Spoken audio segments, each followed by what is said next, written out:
Welcome back this morning. We're talking mortgages with Vince Ingui of Levere's Mortgage. Thank you for coming in. Good to be here Lots again. of questions for you. This is an important time. Let's get right to our first question. It comes from a woman who purchased a home for around $160,000. Take a listen. Okay.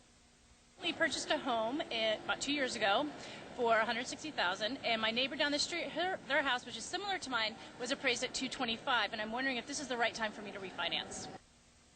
The beauty of real estate. 2 years ago, $165,000, it's already worth $225,000.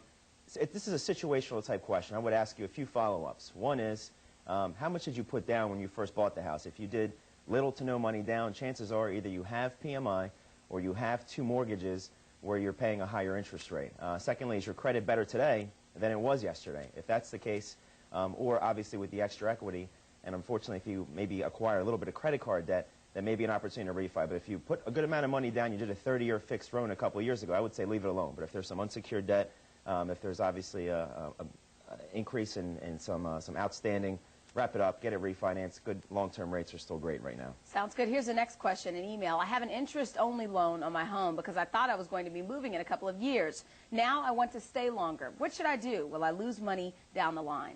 You know, you and I had this conversation actually yesterday. A little while ago. I think we both have interest-only mortgages. I'm a huge proponent of the interest-only mortgage for the right client or for the right situation. In other words, for the saver, for the net worth accumulator, I think the interest-only mortgage is awesome. And the reason why is, with an interest-only mortgage, in essence, what you are doing is you are taking that extra cash flow that you would normally pay down on a principal and interest mortgage, and you're putting it somewhere else. In other words, putting it into your house, which is giving you a 0% rate of return. Now, let's not get this confused. Your house is going to appreciate no matter what your mortgage is. But if your mortgage balance, if you're paying down your mortgage balance, your house is still going to appreciate at that same rate. So why decrease your biggest tax deduction at your end, which a lot of times is mortgage interest, and have that money in there at zero? Put the money elsewhere and have it grow for you. Now, the caveat to that is if you are an habitual spender, you people know who you are, if you're always racking up the credit card debt, the discipline of having a principal and interest mortgage may be your only way that you can, over the long haul, really accumulate some wealth. So depends on your situation, depends on who you're working with too. You have to,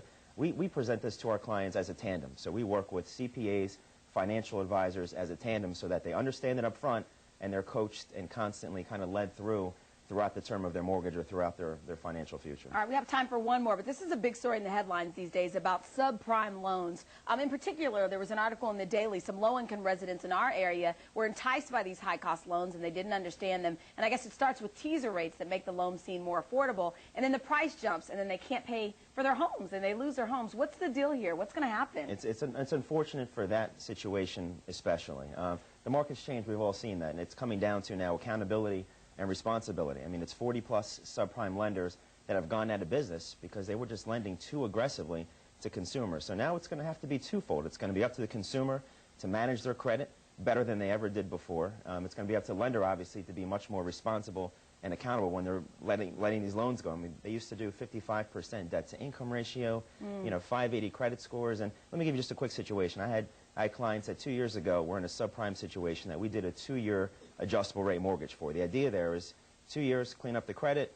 Once the equity is there, we refinance to a 30-year, and you've got a long-term great mortgage. That worked because we were working with a financial advisor and because we stayed in front of our clients, and they lived up, my clients lived up to what we talked about. The problem is that when you do a 2-year ARM and you're on the margin, the only way you can afford that house is because of that interest rate, and something slips, you're in a tough position. People really have to be careful, and they have to read the fine print, all of that good stuff. A lot to talk about this morning. Vince Ingui, thank you so much for coming in this morning. Always a pleasure. And Clayton, I have to mention, he's doing the Good Day Detox with us, so he's going to be healthy and keep us posted on his progress. Now I really got to keep up with that. Yeah, I just had to put you out there. So now, if you see him picking up a candy bar, make him put it back.